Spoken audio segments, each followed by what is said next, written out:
Assalamualaikum warahmatullahi wabarakatuh. Alhamdulillah, salatu wassalamu ala rasulillah wa ala alihi washabihi wa mawala. Kita ketemu lagi di sesi accounting pembahasan bab ketiga sesi ketiga siklus pencatatan akuntansi perusahaan jasa.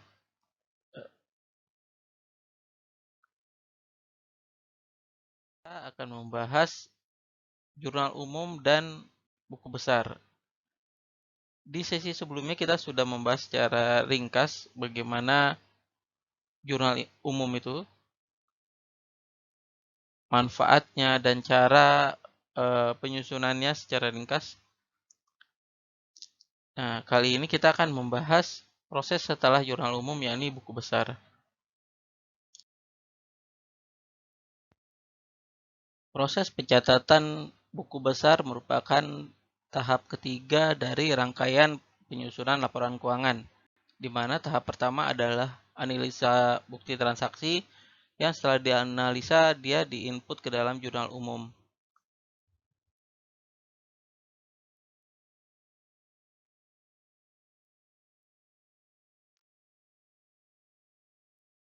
Sebelum masanya software spreadsheet ataupun Excel dan semisal yang kita rasakan manfaatnya saat ini, dahulu para accounting atau bookkeeping mencatatnya secara manual di buku-buku lebar atau buku folio, dari jurnal hingga laporan akhirnya. Buku besar memiliki peran yang penting pada penyusunan laporan keuangan, karena dia membentuk resume dari setiap jenis akun yang bertransaksi di entitas usaha tersebut. Setelah dikelompokkan per jenis akun, akan diketahui saldo akhir dari masing-masing akun tersebut, yang fungsinya juga mempermudah untuk menyusun neraca saldo sebagai tahap lanjutan dari penyusunan buku besar.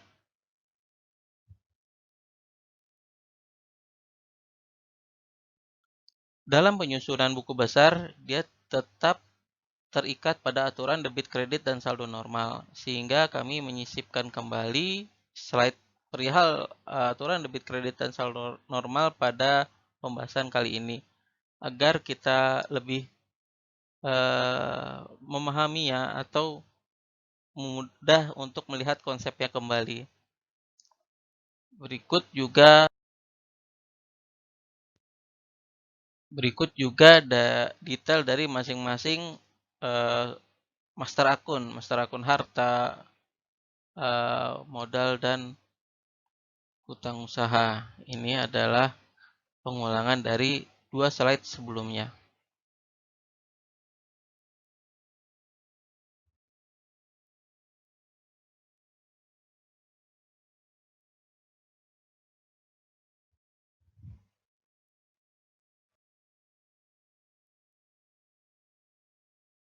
Terdapat beberapa bentuk tabel dalam penyusunan buku besar.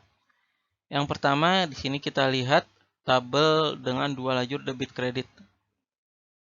Ini salah satu bentuk yang sederhana dan cukup mudah untuk digunakan. Di atasnya kita bisa lihat ada plot untuk posisi nama akun dan nomor akun. Nama akun dan nomor akun ini berguna untuk menamai tabel dan memberi identitas dari tabel buku besar tersebut. Kita bisa lihat di contoh berikutnya. Yang kedua adalah tabel dengan 2 lajur debit kredit plus 1 lajur saldo.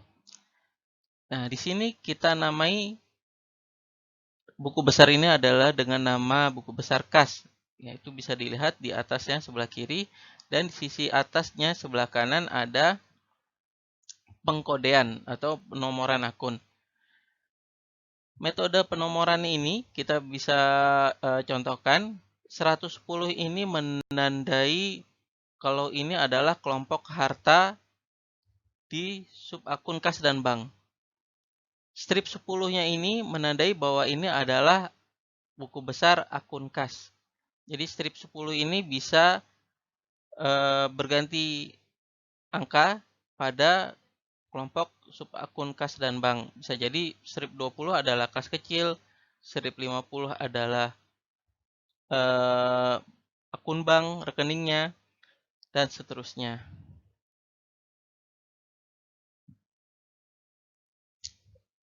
Dan ini contoh yang paling lengkap dengan lajur yang rangkap. Rangkap artinya debit kredit ada, lalu ditambah dengan lajur debit kredit kembali untuk perhitungan saldo dari akun perlengkapan itu sendiri. Dalam penerapannya, kami lebih cenderung menggunakan tabel yang nomor 1 dan yang nomor 2 atau yang tengah. Karena itu lebih sederhana dan simple atau ringkas digunakannya. Berikut kita akan belajar bagaimana penerapan pengisian dari buku besar.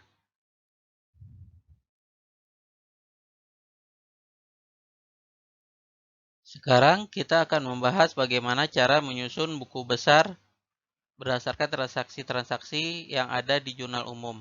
Di sisi atas adalah contoh jurnal umum yang sudah berisi transaksi-transaksi di dalamnya, dan di sisi bawah adalah penyusunan buku besarnya. Yang pertama, dalam menyusun buku besar, kita harus meneliti akun yang berkaitan dengan buku besar yang kita sedang susun. Di contoh ini, kita sedang menyusun buku besar kas. Sehingga di jurnal umum kita akan mencari dari awal hingga tanggal akhir di periode tersebut seluruh transaksi yang melibatkan akun kas. Di sini kita temui di tanggal 1 bulan 7 adanya transaksi yang berkaitan dengan kas, yakni penanaman modal Pak Gifari. Sehingga di keterangan di buku besar kas yang kita isi adalah modal Pak Gifari sebagai akun lawan dari kas. Nah, sehingga kita membacanya di buku besar adalah kas pada tanggal 1 bulan 7 ada transaksi senilai 13 juta dengan keterangan itu adalah penanaman modal Pak Gifari. Dan terus hingga di tanggal akhirnya, seluruh akun-akun yang bertransaksi berkaitan dengan kas itu dicatat di buku besar kas senilai yang mempengaruhi kas tersebut saja.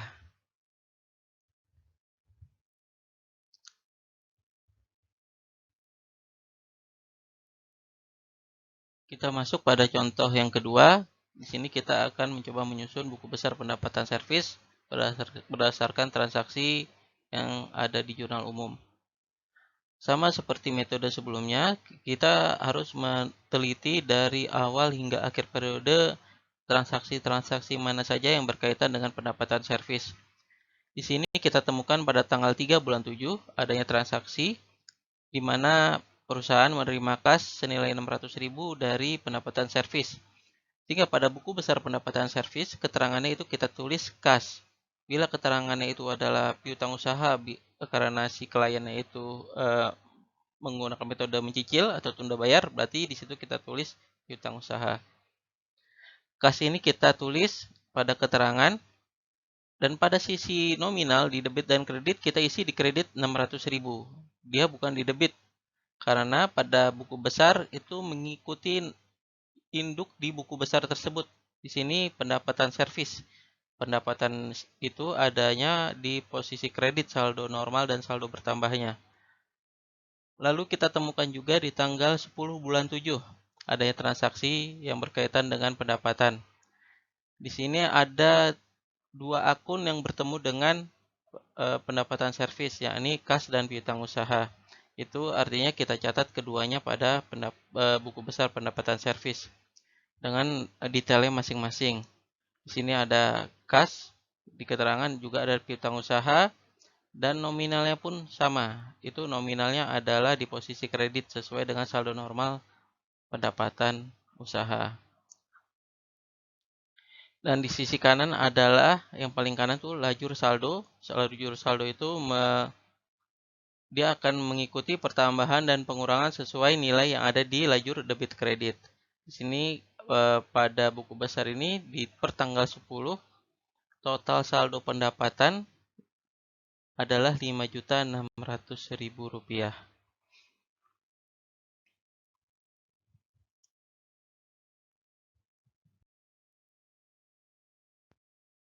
Berikut adalah kesimpulan yang kita bisa ambil perihal bagaimana menyusun buku besar.